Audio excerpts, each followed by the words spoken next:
घटनाचक्र में आपका बहुत बहुत स्वागत है। मैं हूं अंदर। सबसे पहले बातचीत के सिलसिले को आगे बढ़ाएं, लेकिन उससे पहले देखते हैं आज का हमारा घटनाचक्र का क्या है एजेंडा।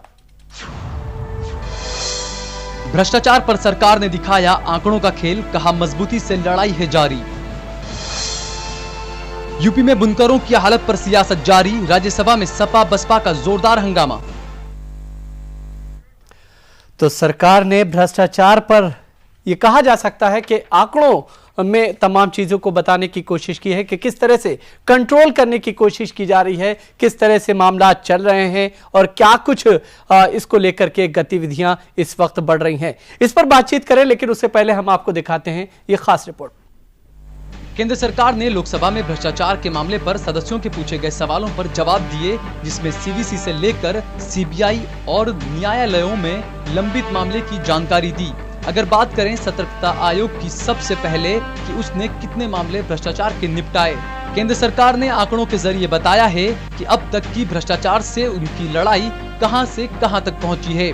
केंद्रीय सतर्कता आयोग यानी सीवीसी के पास 5 बरस में आए मामलों और उनके निपटाने की बात आंकड़ों में करें तो सीवीसी के पास 2007 से 2011 के बीच कुल 26,355 मामले आए, जिसमें आयोग ने 25,290 मामले निपटाए हैं, जबकि सीवीसी ने साल 2010 से मार्च 2012 तक 7 IAS अधिकारियों के खिलाफ कार्रवाई की है।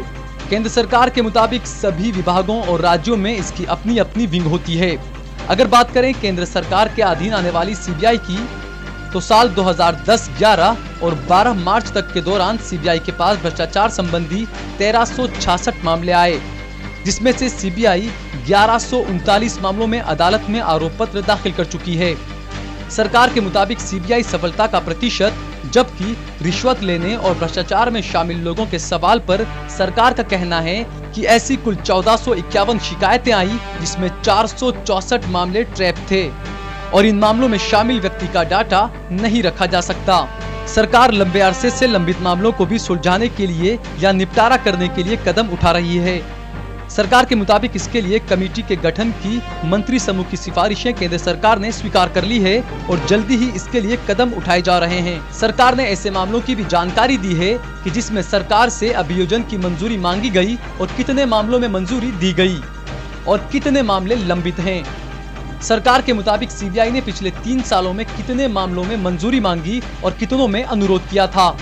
सरकार के मुताबिक बरस 2011 और 12 के दौरान 3,74,048 आवेदन आए थे, जबकि सरकार के मुताबिक अगर सूचना देने में किसी तरह की कोई कोताही बरती गई है तो इसके लिए जुर्माने का प्रावधान है। सीबीआई की जांच में भ्रष्टाचार के 7,172 मामले देश भर में लंबित हैं। सरकार के मुताबिक इन मामलों के जल्द से जल्द निस्तारण के लिए सीबीआई ने 71 विशेष न्यायालय गठित करने का फैसला किया था, जिसमें से केंद्र सरकार ने 70 को मंजूरी दे दी और 62 न्यायालय काम भी करने लगे। केंद्र सरकार प्रशासनिक सुधार के लिए क्या क्या कदम उठा रही है और अब तक पिछले 3 सालों की बात करें तो कितना बजट आवंटित किया गया है, तो केंद्र सरकार अब तक 7,560 लाख रुपए 3 सालों में पूरे देश में प्रशासनिक सुधार के नाम पर बजट के तौर पर आवंटित कर चुकी है। Bureau report, Jain news. तो सरकार ने आज अपनी तमाम गतिविधियां खासतौर से भ्रष्टाचार को लेकर के वो गिनवाई हैं, ये बताने की कोशिश की है एक सवाल के जवाब में कि वो कितनी सतर्क है भ्रष्टाचार को खत्म करने के लिए। पहले इसी मुद्दे पर बातचीत करेंगे। हमारे साथ 2 खास मेहमान इस वक्त मौजूद हैं। दिलीप के सिंह जी हैं, वरिष्ठ पत्रकार हैं, उनका बहुत बहुत स्वागत करते हैं। इसके अलावा हमारे दूसरे खास मेहमान यूसुफ अंसारी साहब हैं, वरिष्ठ पत्रकार हैं, नेता भी हैं, हम उनका भी बहुत बहुत स्वागत करते हैं। सबसे पहले यूसुफ, आपसे जानना चाहेंगे, सीबीआई की अगर हम बात करें, हालांकि सरकार ने आज एक सवाल के जवाब में जो मिनिस्ट्री है पर्सनल, उसकी तरफ से जो है ये तमाम चीजें पेश की गई, 5 साल का लेखा जोखा रखा गया एक सवाल के जवाब में और ये बताया गया कि कितने मामले इस वक्त जो है सीबीआई की तरफ से आए हैं, किस तरह से तमाम चीजें चल रही हैं। इसे किस तरह से आप देख रहे हैं? देखिए, जो लेखा जोखा जो रिपोर्ट अभी दिखाई आपने, उसमें साफ है 2005-2011 तक का लेखा जोखा कि कितने मामले आए, कितने। इससे भ्रष्टाचार पे कोई लगाम लगने वाली नहीं है, माफ कीजिएगा। और अगर ऐसा होता कि 2005 या 6 में कुछ मामले आ गए और वो निपटा दिए गए तो आगे भ्रष्टाचार नहीं होते। उसके बाद जो तमाम मामले आए हैं, कॉमनवेल्थ 2G, उसके बाद कोई और नए मामले आने वाले हैं और कई और मामले ऐसे हैं, कोयला घोटाला है या NHRM है, तो इनमें कहाँ प्रगति हो पा रही है, कहाँ सही कल्पित तक जो जिम्मेदार लोग हैं उन तक कहाँ पहुंचा जा रहा है। सजा के नाम पे अगर आपने कुछ IAS ऑफिसर या कुछ IPS ऑफिसर के खिलाफ कार्रवाई कर दी है तो वो तो सिर्फ मोहरे हैं। आज ही प्रदीप शुक्ला जो कि NHRM घोटाले में अभियुक्त हैं, उन्होंने कहा है, उनका खुद का बयान है कि मैं तो सिर्फ मोहरा हूं। तो आखिर किसके मोहरे हैं वो? जो मोहरों को रख रहा है भ्रष्टाचार की बिसात पर, वो हाथ कौन है, उसके पीछे दिमाग किसका है? नहीं, 5 साल का चूंकि सरकार की तरफ से लेखा जोखा रखा गया है, 2009 में कोई गिरफ्तारी किसी IAS ऑफिसर की नहीं हुई है भ्रष्टाचार को लेकर के। 2010 में सिर्फ 4 लोगों के खिलाफ इस तरह से कार्रवाई हुई है, 2011 में 2, 2012 में यानी 3 यानी मार्च तक की जो तमाम चीजें की गई हैं उसमें 1 व्यक्ति के खिलाफ कार्रवाई की गई है। कुल मिलाकर के 5 साल में सिर्फ 7 लोग। वो तो मैं कह रहा हूँ कि सिर्फ लेपापोती है और वॉश आउट करने की कोशिश है। सरकार खुद अपने जवाब में फंसी हुई है। तो आप कैसे कह सकते हैं कि साहब भ्रष्टाचार रोकने के लिए सरकार कहीं संजीदा दिख रही है? कहीं कोई संजीदगी कहीं नजर आती है? आम आदमी को तो कम से कम ऐसा नहीं लगता। जब तक बड़े लोग जिनके हाथ भ्रष्टाचार में शामिल हैं, जिन्होंने करोड़ों अरबों का बैरन न्यारे किए हैं, उनके खिलाफ तो कहीं कोई कार्रवाई हो नहीं रही है। और जो छोटा मोटा है कि साहब 4,000 की रिश्वत ले ली, 5,000 की रिश्वत ले ली, किसी से उनके खिलाफ कार्रवाई करनी, क्या साबित करना? अगर देखा जाए, सरकार हालांकि दावे कर रही है कि वो बहुत ही सतर्क है, तमाम चीजों को बहुत संजीदगी से ले रही है, लेकिन जिस तरह का जवाब और जिस तरह की चीजें सदन के अंदर सरकार की तरफ से पेश की गई हैं, क्या ये DOPT के तरफ से जवाब जो सांसदों ने पूछा, उसके अलग अलग सवाल के अलग अलग जवाब दिए गए हैं।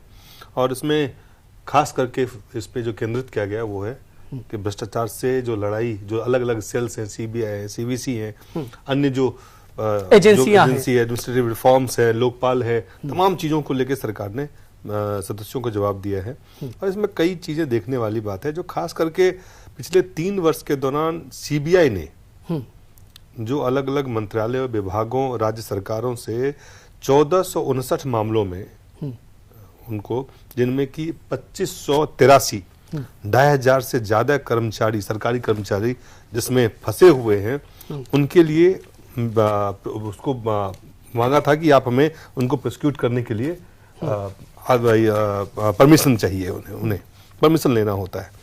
और उसी का लेखा जोखा उसमें दिया है। उसमें महत्वपूर्ण है कि अगर 2009 में देखें, 2010 में देखें, 2011-12 में देखें, तो बहुत कम लोगों के केस में सैंक्शंस जो है दिया गया। एक तो अपने आप में CBI के जो, अगर आप पेंडिंग केसेस देखेंगे, रेट ऑफ जो सक्सेस देखेंगे, यूसुफ ने बहुत दिन तक CBI को आपने कवर किया, आप जानते हैं कि बहुत सारे ऐसे केस हैं, आज भी चारा घोटाला कहाँ है, वो चल रहा है। अगर मिल भी गया, रिजाइन भी हो गए, लालू प्रसाद जी जेल भी गए, जेल के बाद बेल भी गए, 2G घोटाले में देखिए अब तमाम लोग जेल गए, जेल के बाद बेल मिली, बेल के बाद रेल मिली। तो ये भ्रष्टाचार के खिलाफ जो लड़ाई है, मुझे लगता है इस आंकड़ों के बाहर है। माफ कीजिएगा, भ्रष्टाचार को लेकर के कहीं कोई शर्मिंदगी समाज के अंदर नहीं दिखती है, कहीं कोई गंभीरता नहीं दिखती है। आप देखिए तमाम अखबार रंगे हुए हैं, ये राजा 1.5 साल के बाद जेल से बाहर आए हैं और उनकी आरती उतारी जा रही है। उनका जैसे लगता है कि बहुत बड़ी कामयाबी हासिल करके कहीं से आ रहे हैं, विक्ट्री। कोर्ट रूम में जो है जमानत की बात कोर्ट की तरफ से कही गई कि जमानत दी जा रही है, उस वक्त जबरदस्त नारे लगाए गए। यूसुफ ने बिल्कुल सही कहा कि आप एक तरफ जो भारत सरकार के आंकड़े हैं, आप उन्हें छोड़ दीजिए, आप ये देखिए कि समाज किस तरह से व्यवहार करता है। जो लोग हैं, जो लोग, ये बात दिगर है, ये सब कोई भी कहेंगे कि चूंकि अभी तक उनको सजा नहीं हुई है, जब तक वो सजा नहीं हो जाती तब तक वो निर्दोष है। ये प्रक्रिया है, इस प्रक्रिया के सारे लोग बात करते हैं, लेकिन तमाम जो चीजें हैं सामाजिक स्तर पे उसको अगर स्वीकार्यता देखें भ्रष्टाचार के खिलाफ, तो वो इतना ज्यादा है कि मुझे लगता है कि ये तमाम आंकड़े और कोर्ट और केसेस इससे कहीं ज्यादा अहम है कि हम में से हर एक व्यक्ति, समाज का हर व्यक्ति भ्रष्टाचार को लेके किस तरह से रिएक्ट करता है। इससे पहले कितने घोटाले हुए 10 साल में? UTI घोटाला हुआ, कहाँ कुछ उसके अंदर किसी को जिम्मेदारी मिलेगी? हर्षद मेहता घोटाला में किसको सजा दी गई है? उसके बाद कौन कौन से जैन डायरी कांड था, उसमें कहाँ किसी को सजा मिली है? तो जो नुमाया तौर पे घोटाले सामने आए हैं उनमें तो किसी को सजा मिली नहीं। फास्ट ट्रैक कोर्ट बनाए जाने की बात की गई और साफ तौर पे ये कहा गया ये आंकड़े हैं। आप ये देखिए कि सब एक लोकपाल के बारे में लगातार पिछले 1.5 साल में देश में जिस तरह का माहौल बना, जिस तरह की राजनीति हुई, उठापटक भी हुई, जिस तरह के से पूरी मीडिया, ऐसा लगा कि लोकपाल अगर ले आया जाए तो उससे भ्रष्टाचार कम से कम नियंत्रण पाने में काफ़ी उस पर कामयाबी मिल सकती है। लेकिन भ्रष्टाचार को लेकर जो राजनीति हुई लोकसभा में और राज्यसभा में जिस तरह से हुई, उसको पूरा देश ने देखा है। तो मुझे नहीं लगता है कि भ्रष्टाचार इन आंकड़ों तक सीमित है, या इन आंकड़ों से भ्रष्टाचार का समाप्ति कहीं खात्मा होने वाला है, या इन आंकड़ों से भ्रष्टाचार पे कोई अंकुश लगने वाला है। ये आंकड़े वो हैं जो सरकार अलग अलग सालों में देते रहते हैं, करते रहते हैं। ये रूटीन टाइप के आंकड़े हैं। क्योंकि सिर्फ एक स्टेट की अगर हम बात करें, मध्य प्रदेश में अक्सर छापे के पड़ने की खबरें आती हैं, करोड़ों रुपए जो है वहां पर अधिकारी, जो छोटे छोटे अधिकारी हैं, उनके यहां से मिलते हैं। कहीं ना कहीं संजीदगी जो है भ्रष्टाचार के नोट गिनने की मशीनें लगा के गिने जाता है। वो कई दिन तक, याद है 2 साल पहले शायद कोई भोपाल में कोई IAS ऑफिसर के घर से नोट निकले थे, उनसे पूछा कितने हैं कि नहीं मुझे नहीं पता कितने हैं, तो नोट गिनने की मशीन लगाई गई और 2 दिन तक शायद गिनती चली, तब जाके वो डेटा सामने आया, कई करोड़ रुपए। टीनू जोशी आनंद का नाम जी आप मध्य प्रदेश दोनों IAS, पूरे देश में जी ऐसा कोई राज्य नहीं है, उस राज्य में कुछ ज्यादा जो केस जो है इन्वेस्टिगेट किए जा रहे हैं, ज्यादा नजरों के सामने आ रहा है, लेकिन कोई भी राज्य ऐसा नहीं। आप दिल्ली में देखें, जिस तरह की व्यवस्था हमारी है वहां भ्रष्टाचार स्वाभाविक है।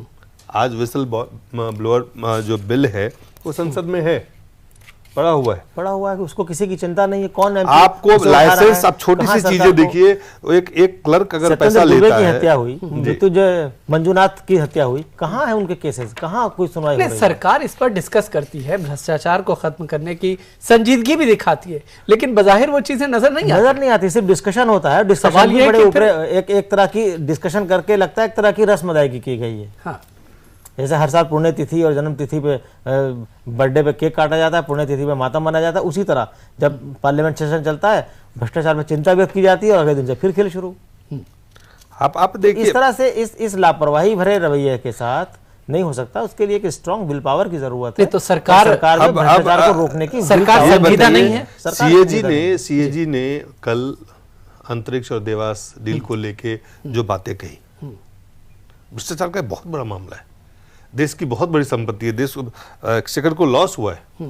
अब प्रधानमंत्री कार्यालय का उसमें कितना भागीदारी है कितना नहीं, वो तो जांच का विषय है। प्रधानमंत्री कार्यालय के अंडर नहीं, उन्होंने सीएजी ने उनको एक तरह से कहा है कि ये पूरी की पूरी चीजें जो है यहां से नियंत्रित इसरो से हुए। अब सवाल है कि अंतरिक्ष और देवास डील को लेके जो चीजें बाहर आई उसके बाद क्या हुआ, वो मसला कहां छूट गया? आपने देखा विपक्ष पी चिदम्बरम को लेके तो संजीदगी जाहिर करके नहीं, चिदम्बरम है उसमें फंसे हुए हैं, मैक्सिस सेल डील में है, ठीक है। ये इस मामले को देखें तो पार्लियामेंट में अगर आपने देखा होगा तो मुझे नहीं लगा इस मामले को संजीदगी से किसी ने या गंभीरता से किसी ने उठाया है।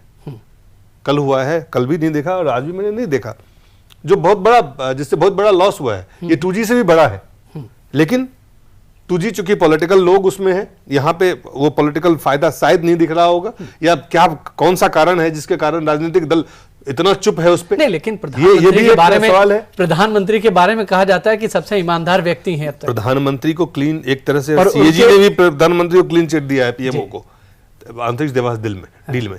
लेकिन आप देखें कहीं ना कहीं इसरो के जो अधिकारी हैं, अंतरिक्ष के जो अधिकारी हैं, उन अधिकारियों पे से मुझे नहीं लगता है कि बीजेपी या किसी अन्य दलों को बहुत फायदा होने की उम्मीद, राजा को या चिदम्बरम को टारगेट करके उनके कांग्रेस से और यूपीएस से फायदा तो मिल सकता है। तो कहीं ना कहीं जब ये बात जी माधवन नायर के ऊपर आई थी तो जाहिर सी बात है उन्होंने भी थोड़ी अपनी नाराजगी देखी, उन्होंने सारी चिट्ठियां लिखी, उन्होंने मीडिया से भी, मीडिया के लोगों से को चिट्ठी लिखी। सवाल वो नहीं, सवाल है कि एक तो राजनीतिक इच्छा शक्ति की बहुत ही ज्यादा कमी है, उससे भी बड़ा कारण है कि सामाजिक स्तर पे कमी है या मजबूरी है? नहीं, कमी है।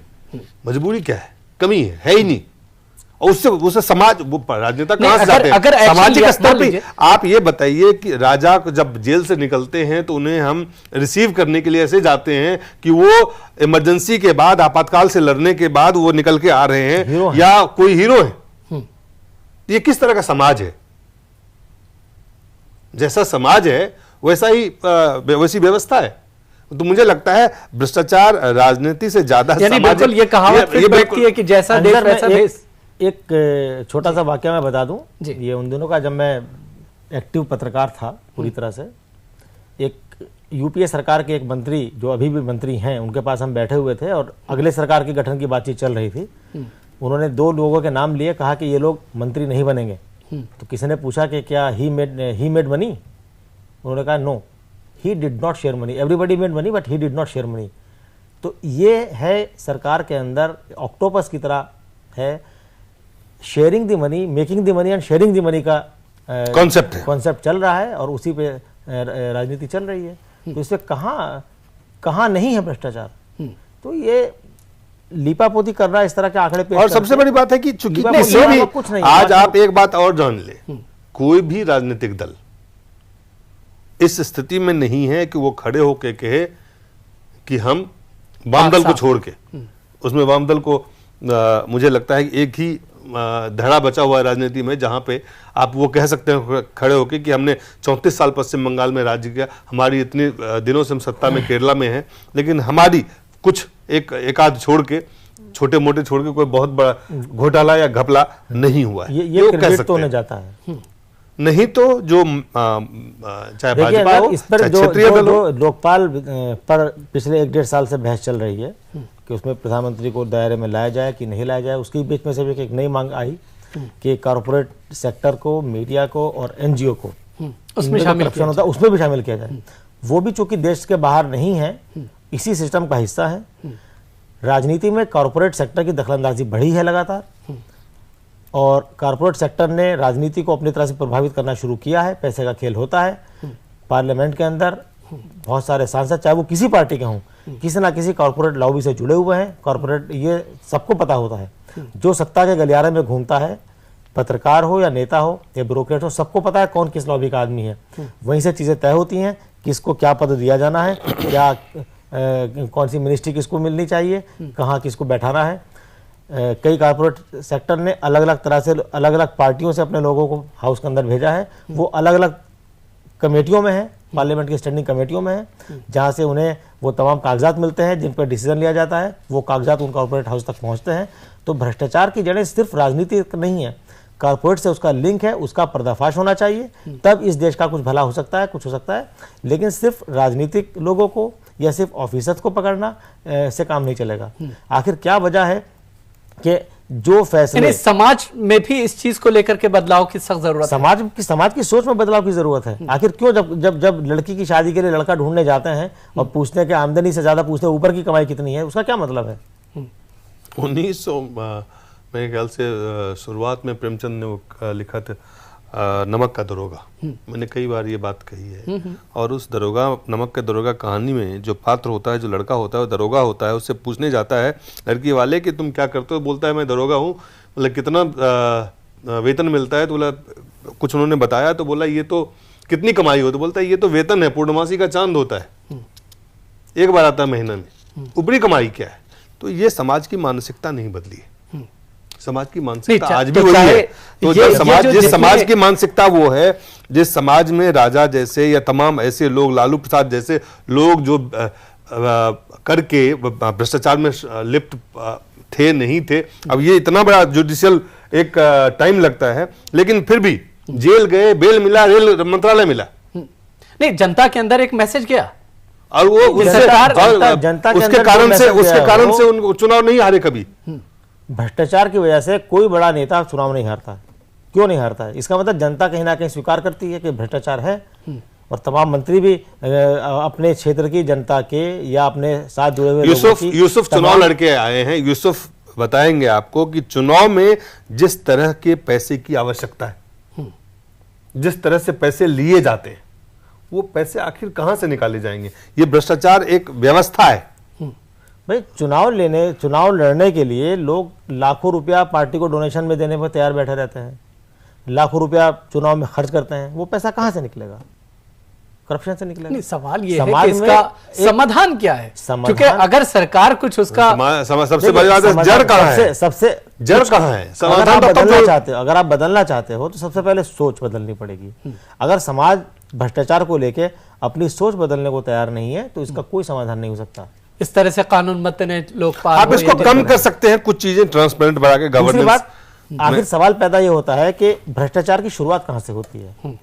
मुझे लगता है आदमी की जरूरतें और उन जरूरतों को पूरा करने में उसकी अक्षमता, इन दोनों के बीच जब गैप होता है, वहां से आदमी जब उसे जायज तरीकों से पैसा नहीं मिलता है तब वो नाजायज तरीकों से पैसा कमाने की तरफ बढ़ता है। हमारे देश में आज जब 6th पे कमीशन आया था, 6th पे कमीशन रेट्रोस्पेक्टिव इफेक्ट से जब लागू किया गया तो तमाम दिल्ली एनसीआर के तमाम स्कूलों ने रेट्रोस्पेक्टिव इफेक्ट से बच्चों की फीस बढ़ा दी। ये शर्म की बात है कि आज और तर्क ये दिया गया कि चूंकि आप लोगों की सैलरी बढ़ गई, रेट्रोस्पेक्टिव इफेक्ट से बढ़ी है, 1 साल पहले से बढ़ी है, तो तभी से हम भी फीस बढ़ाएंगे।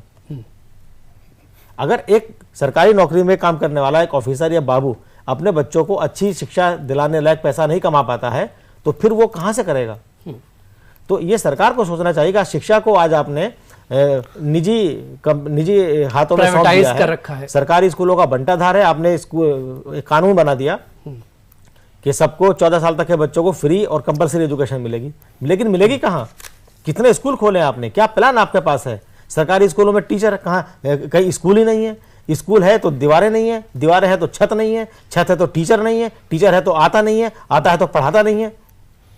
और कई टीचर है जो पढ़ाना जानते भी नहीं। सवाल ये है कि जब चूंकि समय ब्रेक का हो गया है, ब्रेक पे जाने से पहले बस इतना ही कहेंगे कि सरकार को ये तय करना है कि वो सरकार को नहीं तय करना है। देखिए, अगर पब्लिक इस मुद्दे पर जागरूक हो जाए और ये ठान ले कि हमें भ्रष्टाचारी नेता नहीं चाहिए और उन्हें चुनाव में हराना शुरू कर दे, करप्शन रुक जाएगा। जनता स्टैंड ले, लोग स्टैंड ले। ये जनता और मीडिया, सबसे बड़ी बात है मीडिया जो वॉचडॉग है। मीडिया में भी भ्रष्टाचार जिस तरह के सामने आए हैं, आप जानते हैं, अचानक रातों रात कई लोग जो कल तक पत्रकारिता की नौकरी करते थे वो सडनली चैनल के मालिक बन जाते हैं। कई सारे लोग हैं।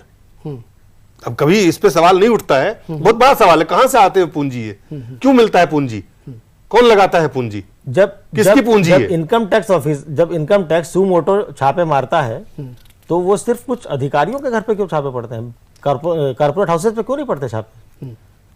या जिनका जिक्र किया भाई साहब ने, वहां क्यों नहीं पड़ते छापे? नेताओं के बारे में पूछते हैं कि आपने पैसे कहां से कमाए, आपका इतना इनकम नहीं था। कभी इनसे पूछा गया है कि आप कहां से बन गए? तो जो वॉचडॉग है, जो उस पर नजर रखने वाली संस्था है, इंस्टीट्यूशन है डेमोक्रेसी का, वो सबसे कमजोर है। और वो कमजोर ही नहीं है, प्रभावित भी है। अगर सीधा नहीं तो हर तरह से, जैसा उन्होंने बताया, आज अगर आप देखें जो मीडिया कंपनीज हैं जो चलाती हैं, उसका अगर सही तरीके से जांच हो तो आधी चीजें जिस तरह से मीडिया चल रही है, मुझे लगता है मीडिया सबसे ज्यादा कहीं ना कहीं अगर जड़ है, जो वॉचडॉग पहरेदार, चलिए जनता अपनी सशक्त भूमिका में नहीं रहेगा।